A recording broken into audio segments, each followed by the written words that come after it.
Hey guys, this is Miss Sarah. I'm back with my next video, and we're going to be learning about chapter 9.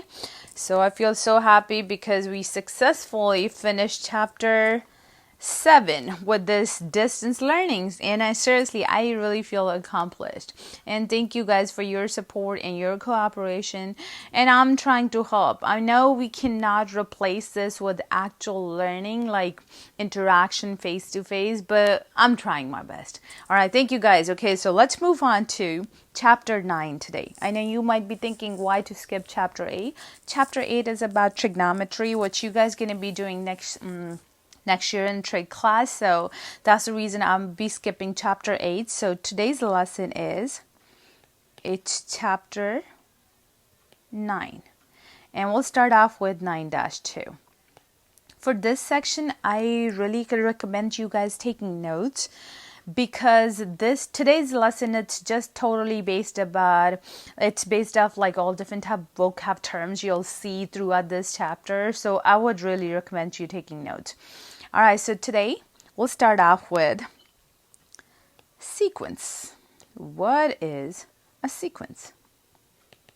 I know it's pretty obvious term. So, but in math, what does it mean?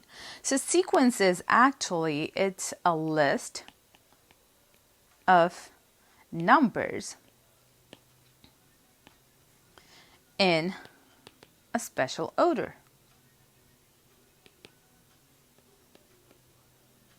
So when you see numbers in a certain order, that's actually called a sequence. Pretty obvious. Seriously, it's a simple term. So let me show you a few examples. Let's say I have 3, 5, 7, 9, and I know numbers are going up by 2. So it's a sequence because I see a pattern, numbers going up by 2. Let's say I have 12, 10, 8, 6. Now what I see is numbers going down by 2. That's another sequence.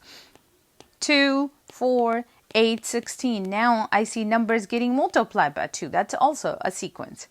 16, 8, 4, 2. That's number dividing by 2. That's also a sequence. But let's say if I have something like this. 2, 5, 7, 21, 40, 41. I do not see any pattern in these numbers, so it's not a sequence. So that's what the difference is. Anytime list of numbers, like you have plenty of numbers, like tons of numbers there, but they just have some type of pattern, it's called a sequence. Okay, in math, the most common sequence, we have two different types. We have, let's just use a different color. It's kind of boring. I kind of like stick with red. No, let's pick blue this time. All right, so first type is called arithmetic sequence. And there's another one that's called geometric sequence. But today's lesson is just going to be focused on arithmetic sequence. So we're just going to be talking about arithmetic. Okay, so what is that? So I'll start off with the definition of arithmetic. So arithmetic would be an arithmetic sequence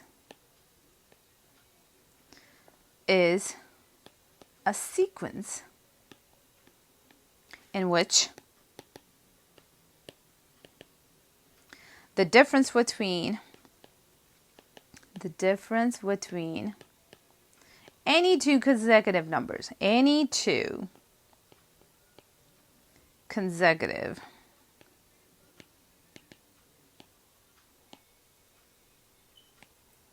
is always the same number.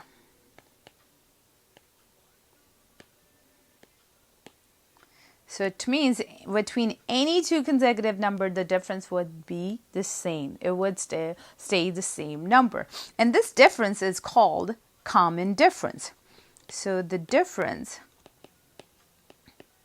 is called common difference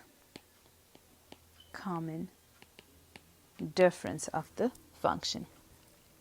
The difference is called common difference of the sequence. Okay, so that's more like a definition of that. So how about if you want to practice few on identifying if it's arithmetic or not. So I can show you for a few examples, then you can practice got it one on page number 697. So let me show you a few. So let's say I have 5, 7, 9, 11, dot, dot, dot. 15, 10, 5, 0, negative 5, dot, dot, dot. 7, 14, 28, 56, dot, dot, dot. So we need to check if it's arithmetic or not. First one, what I see is 5 to 7, 7 to 9, 9 to 11. It's going up by 2. So yes, it is arithmetic sequence. 15 to 10, 10 to 5, 5 to 0, 0 to negative 5. It's going down by 5 means yes, that's also arithmetic. 7 to 14, the difference is 7. 14 to 28, I'm sorry. So I have 14 and then I have, so it's not the same difference. So it means it's not arithmetic sequence. So in order to be arithmetic sequence, the difference or the distance between any two numbers has to be same every time. So now if you want to practice any problem, again, you can go to page number 6. Oh, my bad. It's not 620. It's 697. So you can go to page 697 and you can try got it 1. You could do that. Now, for next part, I'm just going to talk about a few vocab terms, and that's going to be all for today's lesson. And then tomorrow we'll actually get into actual lesson with numbers and some problems in there. So let's talk about a few vocab terms.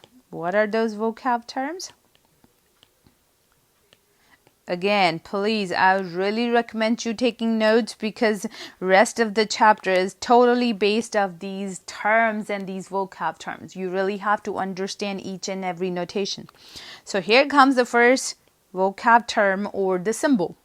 I would say A1. When I say A1, it means that's just a symbol for the first term of the sequence. It's the first term. So A represents the sequence and A tells you the position. Now, if I say A2, now pretty obvious. A is the sequence and 2 is actually telling you the second term. So it's going to be the second term. Obviously, if I say A to the 4, it's definitely going to be the fourth term and so on. So basically, the number that goes with the letter tells you the position of that term. But now, if I have A2N, it means I'm talking about the nth term of this sequence.